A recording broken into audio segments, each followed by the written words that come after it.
Excel part 5 में आप सभी का स्वागत है।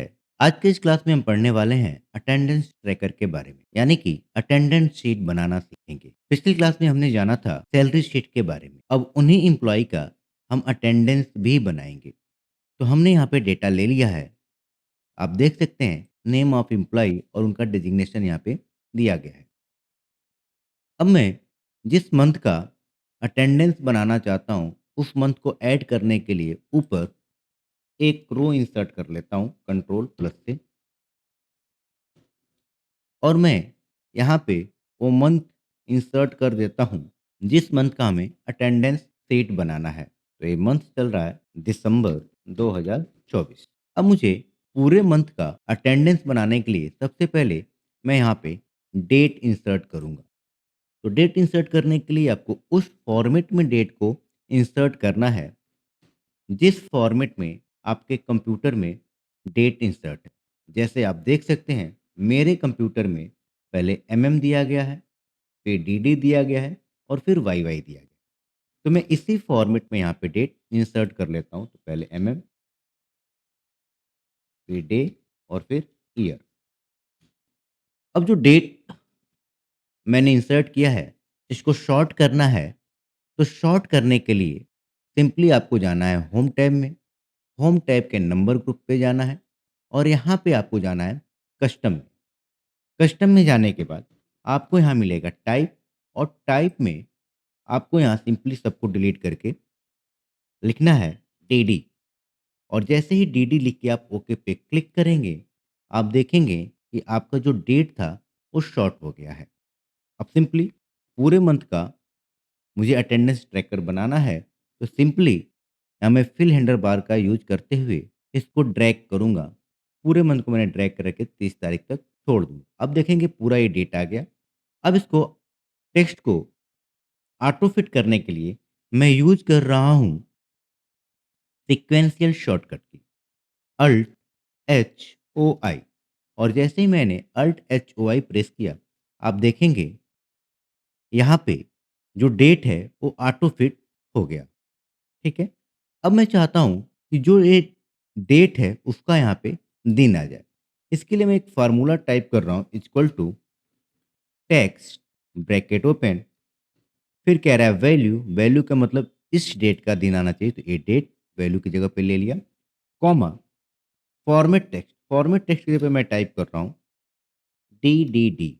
अगर मैं 4 बार डी लिख रहा हूँ तो आप देखेंगे कि जो दिन आएगा वो पूरा आएगा संडे। लेकिन मैं चाहता हूँ कि संडे क्या है, शॉर्ट में आए। तो उसके लिए मुझे टाइप करना है 3 बार डी। 4 बार टाइप करेंगे फुल आएगा, और 3 बार डी आप लिखते हैं तो शॉर्ट नेम में ही आएगा। अब मैं इसको रोटेट कर लेता हूँ। रोटेट करने के लिए सेल को सेलेक्ट किया। मैं जा रहा हूँ होम टैब के अलाइनमेंट में, ओरिएंटेशन पे, और मैं यहाँ से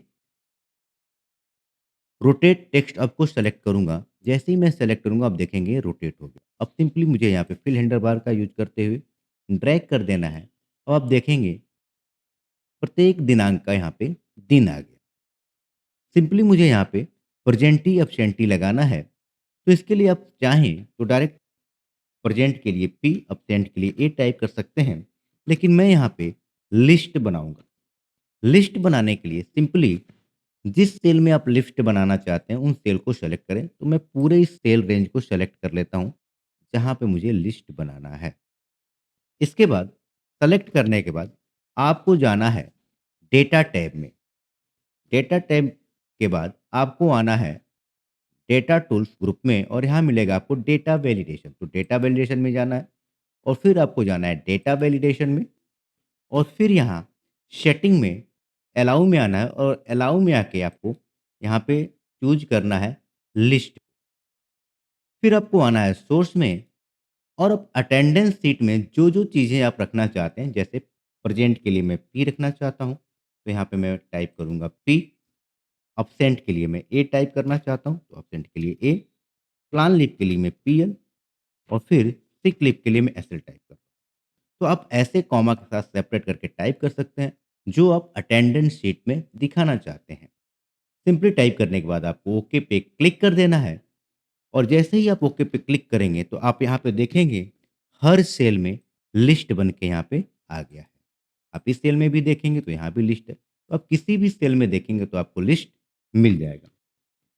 सबसे पहले थोड़ा-सा इसको एक अटेंडेंस सेट का लुक देने के लिए मैं इसको सेलेक्ट करता हूँ और इसको सेलेक्ट करने के बाद मैं होम टैब से यहाँ पे पूरे पे बॉर्डर लगा देता हूँ, ठीक है?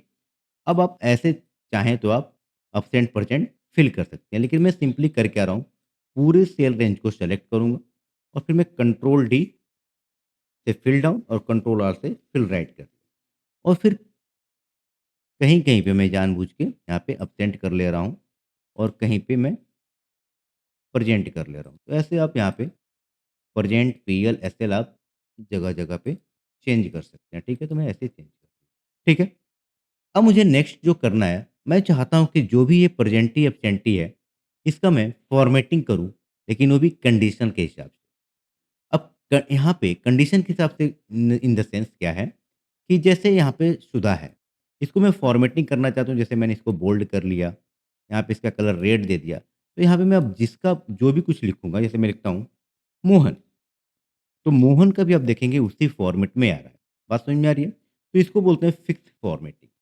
कंडीशनल फ़ॉर्मेटिंग का मतलब होता है कि वो कंडीशन के हिसाब से उसकी फ़ॉर्मेटिंग होगी। तो मैं इसको अंडू कर लेता हूँ कंट्रोल जेड से, ठीक है? तो कंडीशन के हिसाब से कैसे करेंगे? तो मैं चाहता हूँ कि पूरे जो अटेंडेंस में यहाँ पे जो प्रेज़ेंटी एब्सेंटी लगा है, इस पे सब पे कंडीशनल फ़ॉर्मेटिंग लगे। तो मैं सबको सेलेक्ट कर लिया।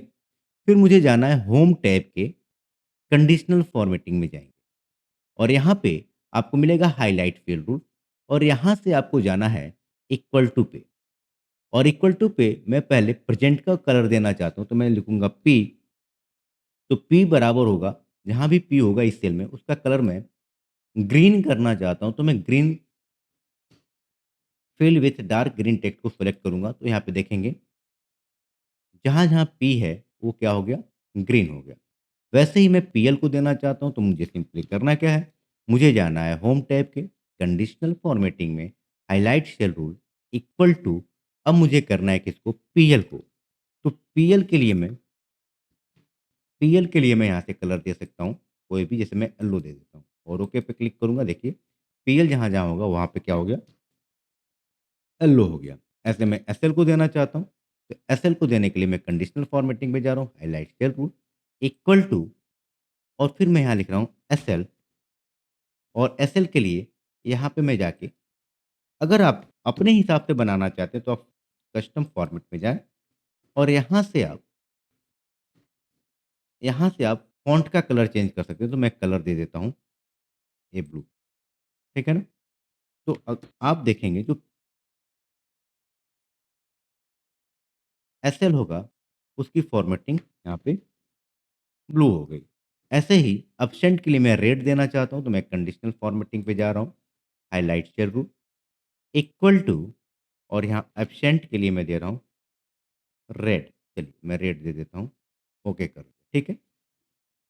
तो आपने देखा मैंने कैसे कंडीशनल फॉर्मेटिंग लगाया। अब आप कंडीशनल फॉर्मेटिंग का मतलब क्या है? अगर यहाँ पे देखिए प्रेज़ेंट है, अगर मैं यहाँ एब्सेंट करूँ, तो अपने आप क्या हो जाएगा? रेड।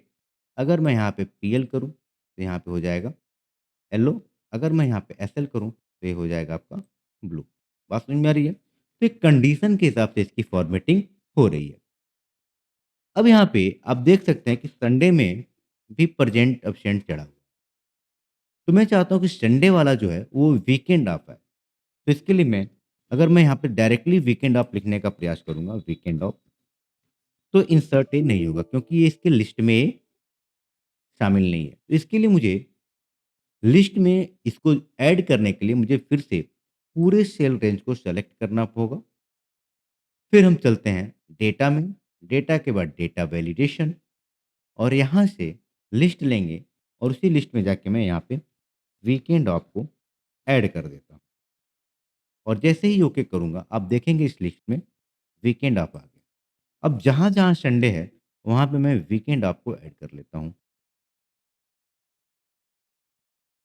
आप देख सकते हैं जहाँ-जहाँ संडे था वहाँ-वहाँ मैंने वीकेंड ऑफ को ऐड कर दिया। अब मैं चाहता हूँ जहाँ-जहाँ संडे है वो पूरा सेल रेड कलर में फिल हो जाए। तो इसके लिए मैं क्या कर रहा हूँ पूरे सेल को सेलेक्ट कर रहा हूँ और मैं जा रहा हूँ कंडीशनल फॉर्मेटिंग में, होम टैब के कंडीशनल फॉर्मेटिंग। अब मैं यहाँ पे एक रूल बनाऊँगा, रूल। तो मैं जा रहा हूँ न्यू रूल पे और मुझे जाना है यहाँ से use a formula to determine which cell to follow, ठीक है? और फिर मुझे यहाँ पे वो रूल बनाना है। रूल क्या है? मैं कह रहा हूँ बराबर हो किसके? तो बराबर हो यह सेल संडे के, संडे के। तो इसका कलर क्या हो जाए? तो मैं फॉर्मेट में चल रहा हूँ और फॉर्मेट में जाने के बाद फिल कलर में मैं ले रहा हूँ रेड कलर और ओके कर देता हूँ, ठीक है? तो अभी आप देखिए यहाँ पे D2 बराबर है संडे के, तो आप बताइए क्या D2 में केवल संडे है? आप देखेंगे तो यहाँ पे K2 में भी संडे है, ठीक है? R2 में भी संडे है। तो अगर मैं ऐसे यूज़ करूँ तो केवल D2 वाला ही सेल क्या होगा? आपका रेड फिल होगा। तो हम चाहते हैं कि जहाँ-जहाँ संडे है वहाँ-वहाँ ऑटोमेटिक ही रेड कलर फिल हो जाए। तो ये आप देखेंगे इस फ़ॉर्मूला में तो यहाँ लिखा है डॉलर और फिर डी फिर $2। तो डॉलर का मतलब होता है कि ये फिक्स कर देता है। अगर मैं बात करूँ इस सेल का तो इस सेल का जो एड्रेस है वो है D2। अब D2 में D कॉलम है और 2 रो है।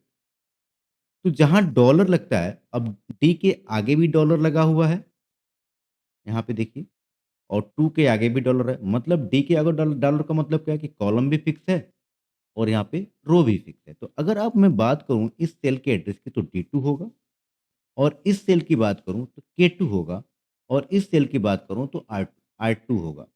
तो कहने का मतलब क्या है? यहाँ देखेंगे तो जो रो है 2 नंबर ये तो फिक्स है, लेकिन क्या चेंज हो रहा है? कॉलम। तो जो चेंज हो रहा है उसके सामने से हम डॉलर को हटा देंगे और जो फिक्स है उसके सामने से डॉलर रहने देंगे। तो मैंने यहाँ पे डी के सामने पे डॉलर हटा दिया और सिंपली ओके पे आके क्लिक करूँगा। जैसे ही मैंने ओके पे क्लिक किया, आप देख सकते हैं कि जहाँ-जहाँ संडे था उसमें रेड कलर फिल हो गया है। तो आई होप आपको ये वीडियो पसंद आया होगा। अगर आपको ये वीडियो पसंद आया है तो प्लीज़ लाइक करें, मेरे इस चैनल को सब्सक्राइब करें और प्लीज़ कमेंट करके ज़रूर बताएँ कि आपको ये वीडियो कैसा लग रहा है। धन्यवाद।